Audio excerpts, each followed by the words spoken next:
Hello everyone, my name is Maria, and today I'll be presenting my research proposal on how social media affects teenagers' mental health. This topic has become increasingly important because teens today spend more time on social media than any other generation before them, so I think understanding how these platforms affect their well-being can help parents, teachers, and health professionals to be able to support them better.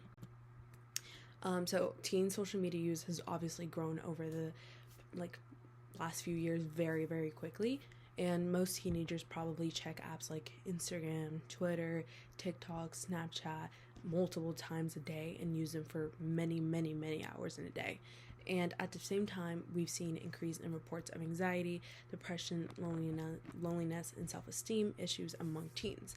And because of these increases are happening at the same time, many parents and professionals wonder if social media is playing a role in this.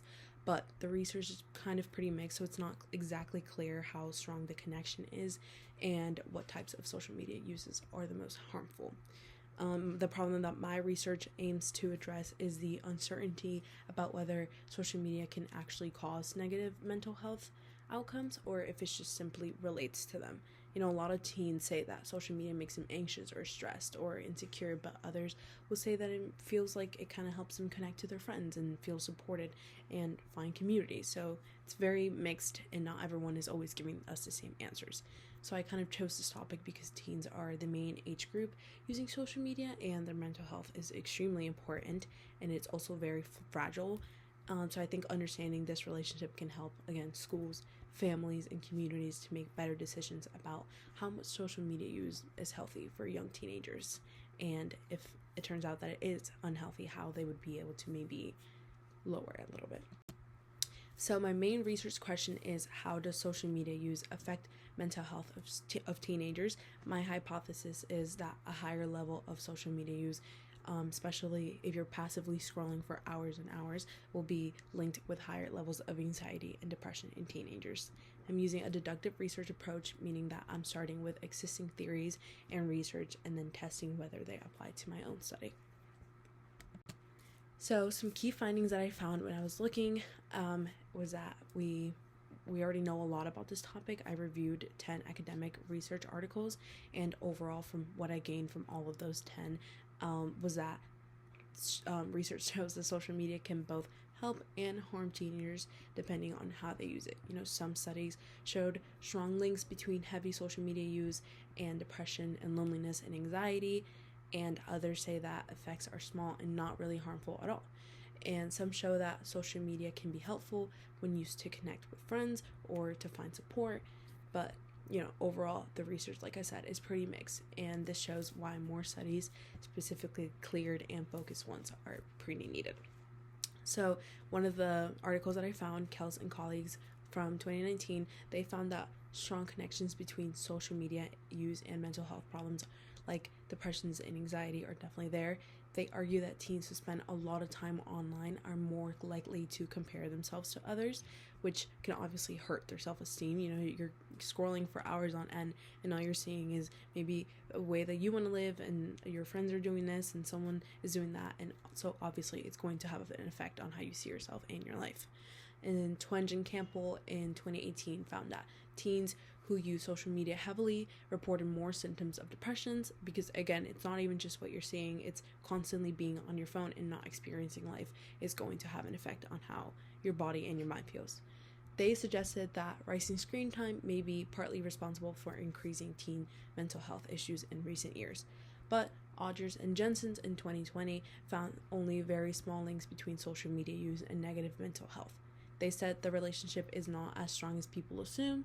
Their study suggested that we should be careful about jumping to conclusions because a lot of people see it from a different point of view that's more like it's not exactly this happened because of that. It's more of just a broad thing, and people see social media as like a healthier thing than many others do because it is a way to find connections.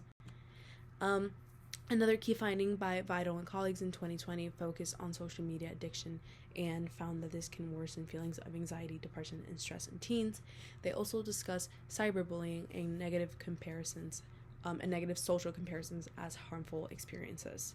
Shannon and colleagues in 2022 found that social media became even more complicated during COVID-19, where teens would use it more for connection but also experienced more stress and negative emotions for it, which makes complete sense. It was a time when we couldn't even go outside, so it was also a good way to connect, but a bad time to be seeing, maybe old photos of friends going out and being out. So that it was a pro and a con at the same exact time.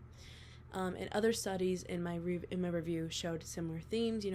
Teens who rely too much on social media for approval or validation tend to struggle more emotionally. And now there's so many different ways to be validated on the internet. If you rely on that and you aren't able to get it, it's going to completely mess you up. But teens who use it for healthy communication with, friends or creative outlet can sometimes benefit from it. I definitely can think of a few times that I had some friends who would have different accounts to maybe post things that they made, like art or anything like that. And I think that's a really healthier way to use social media. And I guess you're still getting validation, but in a healthier way, just as long as teens don't rely on it. A few theories that help explain why social media affects teens this way is the social comparison theory. It explains that people judge themselves by comparing their lives to other. On social media, teens mostly see idolized images, so they feel like they just don't measure up to what they're seeing. And then there's the cyber psychology models, which focus on how online environments can change behavior and emotions. Teens may act differently online than offline, and online feedback like likes or comments can strongly affect their mood. Social media is so big, there's such an easy way that someone can just come in and drop like a horrible comment that you might not even know the person, or you may know the person, but it's so accessible to everyone that it's just such an easy way to target your mind. And then there's the emotional regulation theory that says that teens may use social media to cope with stress or negative emotions, but this can sometimes make things worse. And why this study? I think the research that exists is missing long-term studies and doesn't clearly explain why social media affects teens or what types of uses of social media are the most harmful. I think most studies only look at it at how many hours teens are spending online and not how they use it, and I think that there's definitely a difference in that.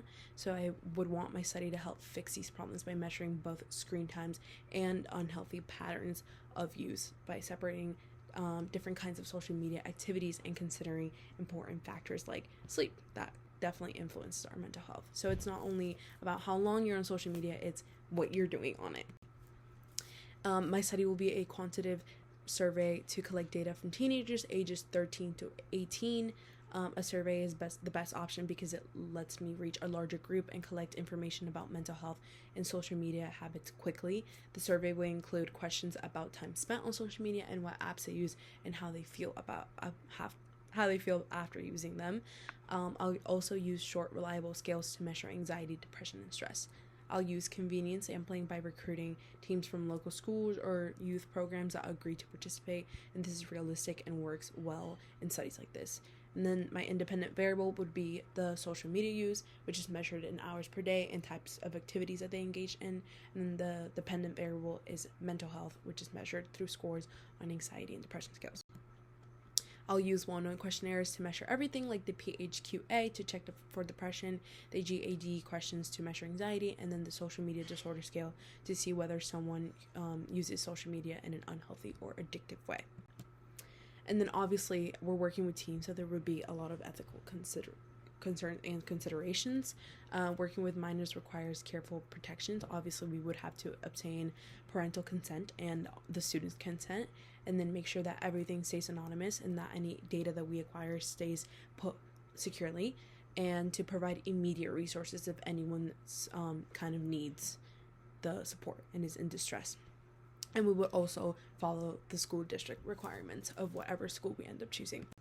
Some takeaways that I took from doing this research was that screen use is multifaceted, hours matter less than patterns and context, and then obviously that problematic social media use is risky, and that this study could inform interventions, parental guidance, and school policy. And I believe that the next steps would be to follow teens over a longer period of time to see what actually causes changes in mental health, or try out a small program or intervention that helps reduce unhealthy social media use. I hope you enjoyed. Thank you.